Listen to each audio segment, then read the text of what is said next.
warahmatullahi wabarakatuh. Asyhadu an la ilaha illallah wa asyhadu anna Muhammadan abduhu wa rasuluh. Amma ba'du, fa'a'udzu billahi minasyaitonir rajim. Bismillahirrahmanirrahim. Kataballahu la'aglibanna ana wa rusuli. Alhamdulillah, puji syukur kehadirat Allah Subhanahu wa taala. Pada hari ini kita sama-sama berkumpul dalam acara kegiatan Istimewa Mubahil Baru. Ini acara spesial. Belum tentu ada setahun sekali. Terus buatan ya, belum tentu ada setahun sekali ya. Jadi istimewa itu kalau dalam bahasa Arab itu mungkin berasal dari kata jamaah, ya jamaah istimewa, pertemuan. Jadi ya, acara pertemuan silaturahmi ya antara satu anggota dengan anggota yang lain. Mampu melatih ya, mampu melatih wangi semerbak katon ayu nang pinggir dalan mobayin anyar kudu sergep ngudi ilmu lang siap berkorban. Nyambung enggak?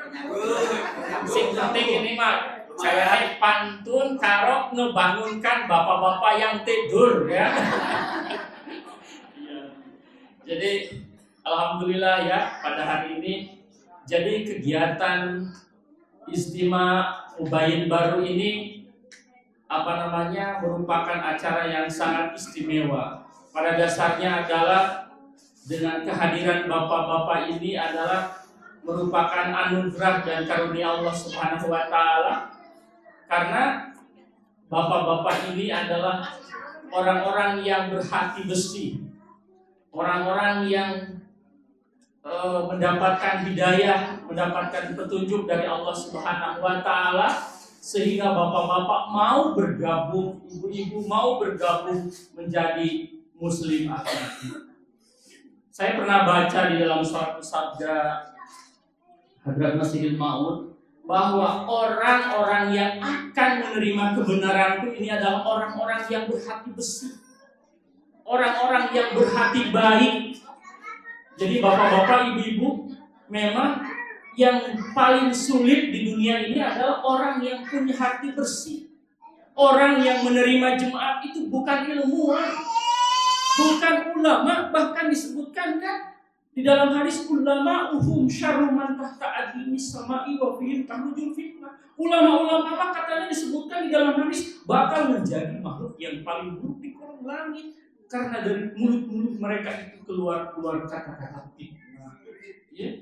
Artinya memang yang akan menerima ya ajaran Hadrat Masihil Maud ini adalah orang-orang yang berfitrat baik, orang-orang yang berfitrat bersih.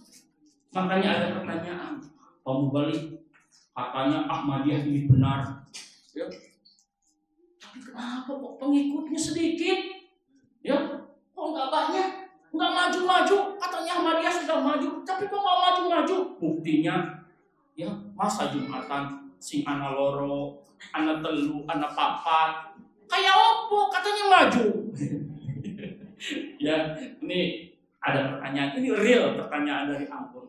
Ya, jadi saya juga tadi menyebutkan salah satu ayat Quran.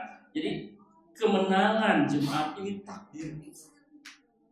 Kemajuan jemaat ini sudah ditetapkan oleh Allah Ta'ala. Kata Allah, kami telah menetapkan kemenangan bagiku dan bagi para rasul. Bahkan tadi juga disebutkan banyak oleh materi tabligh zamin kenarong tak kahun caungga. Aku Allah yang akan menyampaikan tabligh ini ke seluruh pelosok dunia. Kita ini hanya perantara, tanpa adanya kita, tanpa adanya upaya dan usaha kita, jemaat akan tetap maju. Buktinya jemaat tetap maju.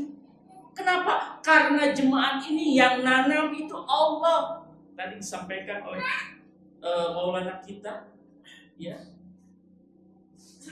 bahwa jemaat ini yang nanam Allah, yang menumbuhkan Allah, bahkan yang menyiram pun Allah. Makanya jemaat ini memang sudah ditakdirkan akan maju.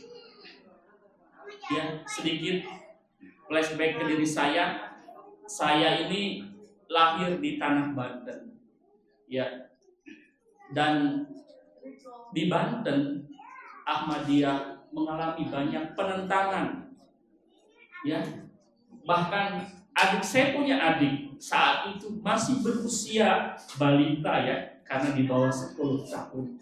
Diuji, keluarga saya satu keluarga dimasukkan ke mobil tahanan dan dimasukkan ke dalam bui, bapak-bapak ibu ya, dimasukkan ke penjara.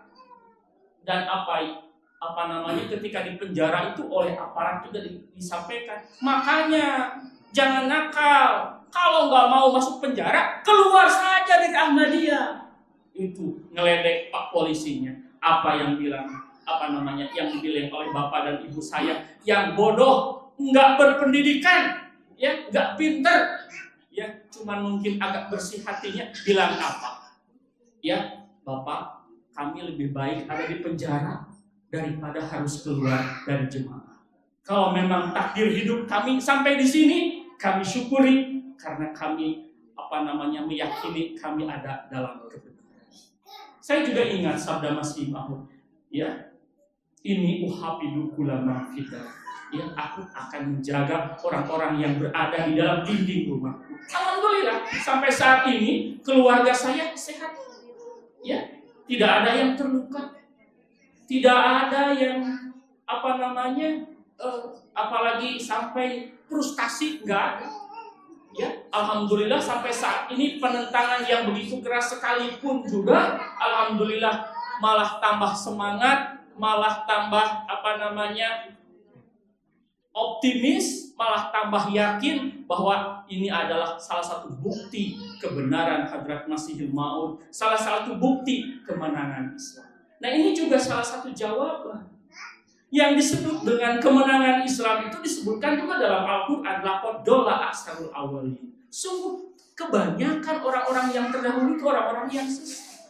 Jadi kemenangan Islam itu tidak harus dibuktikan dengan banyaknya jamaahnya, ya. Tapi kemenangan jemaat itu mampu melewati masa-masa kritis, mampu melewati masa-masa sulit, ya. Dan tetap istiqomah di dalamnya. Di sini di Wonosobo, ya enak ya, gitu kan, saling menghormati, saling menghargai. Makanya tinggal tadi melaksanakan tugas kewajiban kita sebagai seorang Ahmadi, rajin sholat berjamaah, ya, ibu-ibu singgani rajin sholat berjamaah, terus apalagi tadi berkorban, ya, berkorban di jalan Allah Subhanahu wa Ta'ala. Kita ini, bapak-bapak, ibu-ibu, kita ini mujahid. Kita ini pejuang, ya. Jadi aja beato, ya. Orang yang beat kan disebutkan di sini kita itu siap mengorbankan harta, waktu, ya. Ya, demi kepentingan agama, ya kan. Jadi kita ini harus menjadi mujahid, pejuang Islam.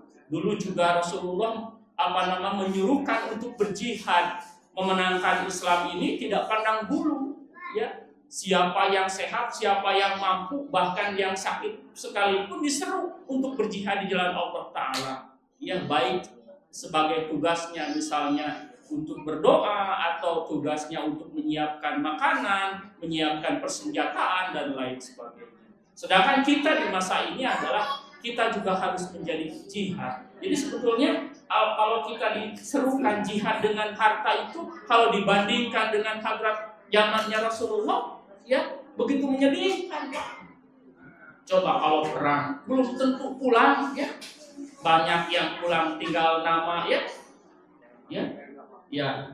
Jadi begitu beratnya kalau kita bayangkan menjadi mujahid Islam di zaman hadrat Rasulullah Sallallahu Alaihi Wasallam, ya.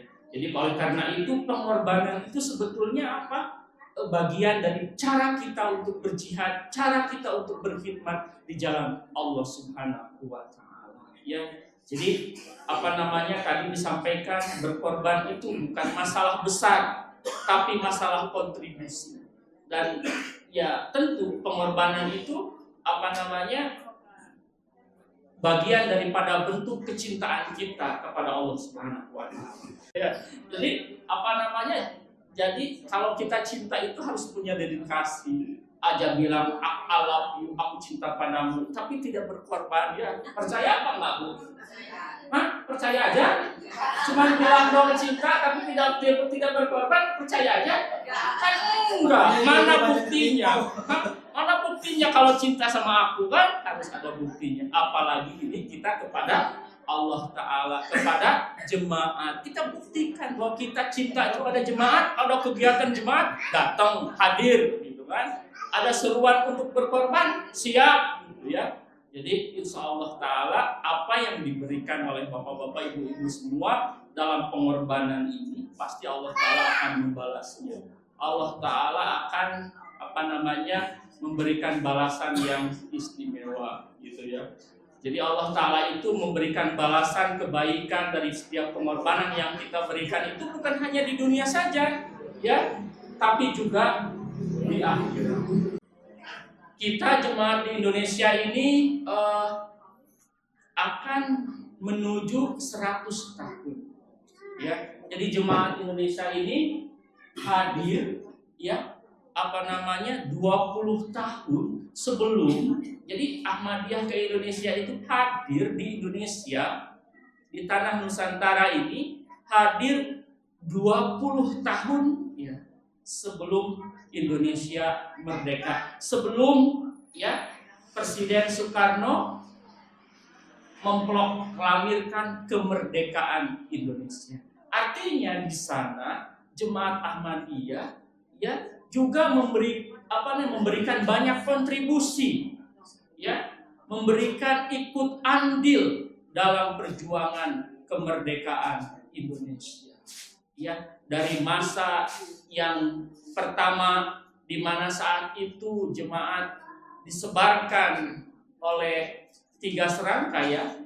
Yang pertama Pak Ahmad Nuruddin, Maulana Abu Bakar Ayyub, dan Maulana Jaini Dahlan, ya.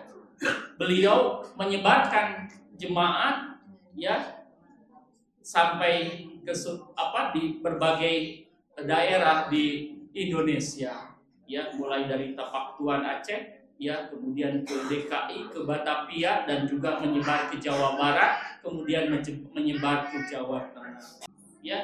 Dan makanya oleh karena itu ujian-ujian itu adalah sarana, ya, untuk membentuk karakter di dalam diri kita. Coba bayangkan orang yang punya pangkat dan kedudukan tapi orang ujian. Carane ijazahnya beli, ya, pas orang pas kan, ya, seseorang, ya, pelajar, dia itu mendapatkan pangkat dan kedudukan melalui berbagai macam tes, melalui berbagai macam ujian, pasti dia itu menjadi seorang sarjana yang berkualitas. Begitu juga dengan bapak-bapak kita semua, termasuk saya sendiri, ya, mengalami berbagai macam ujian, mengalami banyak penentangan, ya, dan tetap bertahan istiqomah di dalamnya. Insya Allah Ta'ala bapak-bapak juga, ya, baik yang baru, yang sudah lama ataupun yang baru, insya Allah Ta'ala akan menjadi Ahmadi yang mukhlis. Dan inilah kekuatan kemenangan kita, kekuatan kemajuan jemaat kita. Jadi walaupun sedikit anggota kita, ya, lebih banyak yang bukan jemaatnya, ya, tapi inilah bukti kemenangan kita. Jadi kemenangan kita bukan ditentukan oleh jumlah, karena memang di zaman awalin juga itu lebih banyak orang yang menolak, lebih banyak orang yang sesat. Itu yang disebutkan dalam Al-Quran, laqad dhalla aktsarul awwalin. Sungguh orang-orang yang sesat itu di zaman dahulu juga orang yang paling banyak, gitu ya. Jadi oleh karena itu, ya, kita harus menunjukkan kualitas kita sebagai seorang Ahmadi, ya. tadi disebutkan kemarin, mulai dari ibadah, mulai dari pengorbanan, itu adalah sarana-sarana untuk meningkatkan kualitas kita sebagai seorang Ahmadi, ya.